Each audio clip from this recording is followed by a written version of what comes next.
This is the third quarter update for the Amplify CWP Enhanced Income ETF, symbol DIVO. We're going to get to that in a minute, but I'm speaking with Kevin Simpson, portfolio manager of DIVO, as well as a newly launched product, symbol IDVO, and it's called the Amplify International Enhanced Dividend Income ETF. Kevin, let's start at a high level and talk about the investment thesis behind IDVO. It's quite a mouthful, isn't it, Jay? I had to read it. Yeah, I like IDVO. It's a sister product to DIVO. And just like we look for in the initial strategy, big cap, mega cap, fortress balance sheets, companies that have tremendous dividends, strong histories for dividend growth. And in this case, we're using ADRs, where DIVO looks for companies that are US based. IDVO is looking for companies outside of the US, predominantly producing more than half of their revenues overseas or based overseas. We're not trying to introduce too much in the way of currency risk. So we're sticking with the good old fashioned ADR. And for the covered calls, we're using listed American options on the ADRs. This is not a strategy that will have an SMA component to it or a clone. So we can manage IDVO with a very, very heavy hand on the call writing. We're looking to generate a lot of cash flow on this. And what better time to introduce an international fund when all the international markets are in the tank? Buy low, sell high, Jay. Buy low.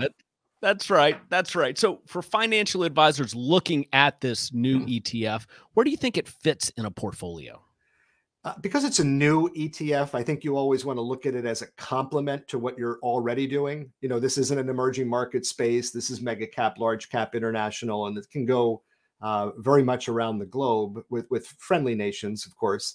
So I think whatever space you have an allocation to international, this would be a complement to a large cap international offering. Again, heavy emphasis on international equity income.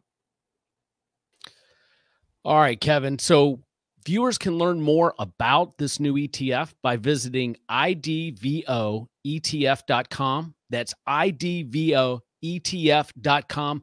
Let's pivot to the legacy product, DIVO. Officially the Amplify CWP Enhanced Dividend Income ETF.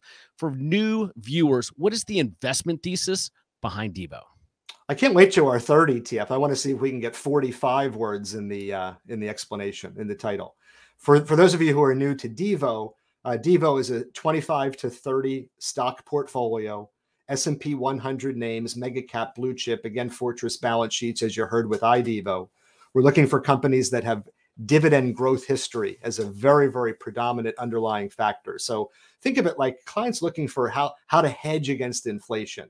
This is a strategy that really provides a little bit of that from the component of dividend growth, because if you have a stock giving you a raise every year, that's a hedge against inflation. So quality cash flow, great companies that distribute that cash flow to shareholders.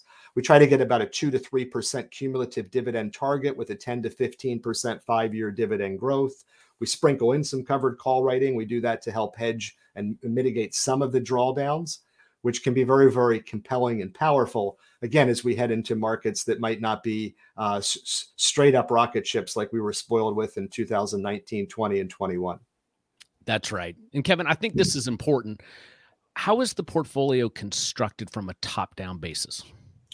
Well, again, you're looking at best of breed blue chip stocks, but that in and of itself isn't enough. So dividends are important, but companies can raise dividends for the wrong reasons. So we want an increasing earnings history.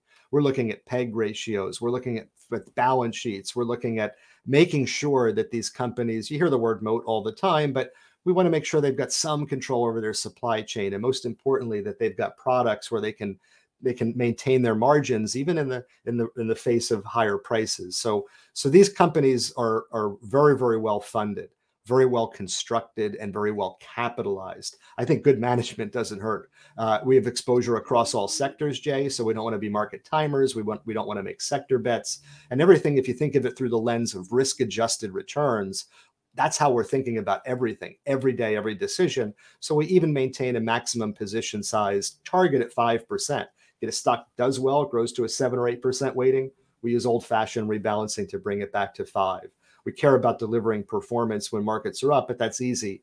making sure that we can mitigate some of the drawdowns in tough markets is, I think, the true essence of portfolio management.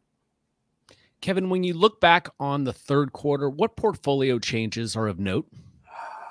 Well, the markets in general had a pretty lousy third quarter, and maybe you could extend that out to a pretty lousy year. But what we have been doing, and this is active management, it's the reason why in so many cases you really have to explore that versus some of the index or closet index alternatives. I mean, we are selling into profits. We do have turnover in the portfolio occasionally, which we try to sell into strength. And very specifically, we had several positions called away, which I think deserve a little bit of a highlight here. Apple, we had Apple called away. Marathon Petroleum, we've had that called away twice over the past quarter. American Express, we had that called away. UPS, we had that called away. And when that's happening, you're generally selling into strength. You're getting things called away because stocks are moving higher. Doesn't mean they can't go higher than where we had them called, because as Murphy's Law will always teach us, usually they do. But in each one of those instances, we were able to reallocate, re-enter these positions at lower prices. Not American Express, we own Visa, but specifically with Apple, we've been adding to the position. UPS, we've put back in its entirety. Now, it would have been great if we could have waited till the FedEx news, because it kind of tanked in sympathy with FedEx, but we were certainly in lower than where it was called. And even to the extent that we added the last piece of the puzzle, we did that several days ago. We did that this week.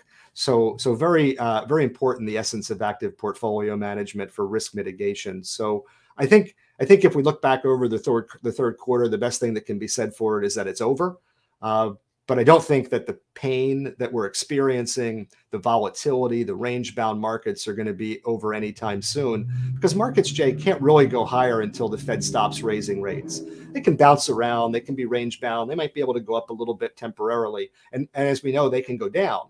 But they're not going to be able to make a meaningful recovery until the Fed finishes whatever it is that they intend to do with rate increases. And to the extent that I'm bringing this glass half full conversation to the party, I think we're a lot closer to the end than the beginning.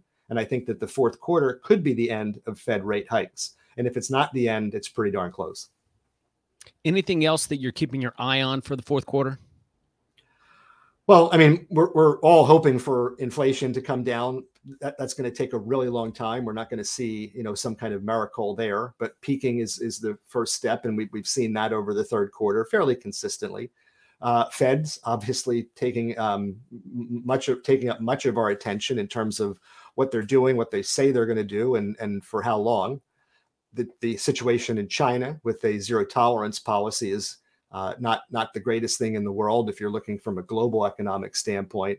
And whatever is happening in Europe, which I know we certainly don't have time for today, it's funny to watch someone quantitative tighten and ease at the same exact moment. And then the human horror story, the human tragedy that's really concerning us as a black swan event, and God forbid it ever gets there.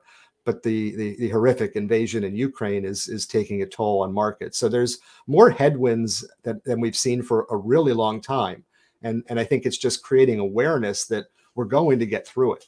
The inflation will come down. What the Fed's doing will work. They will stop raising rates. And someday, not tomorrow, not anytime soon, but they will pivot. And they will talk about rates coming down. I mean, that's in their dot plots for whatever emphasis you want to put on that. But better times are ahead. We've just got a 6 to 9 month period here where we can't expect to be out of the woods until they stop raising rates. And markets are always looking ahead. So the good news is, Jay, 6 to 9 months from now, we'll be looking at 2024, which may be a much sunnier sky. To learn more about the Amplify ETF CWP Enhanced Dividend Income ETF, visit DIVOETF.com. That's DIVOETF.com. Thank you, Kevin.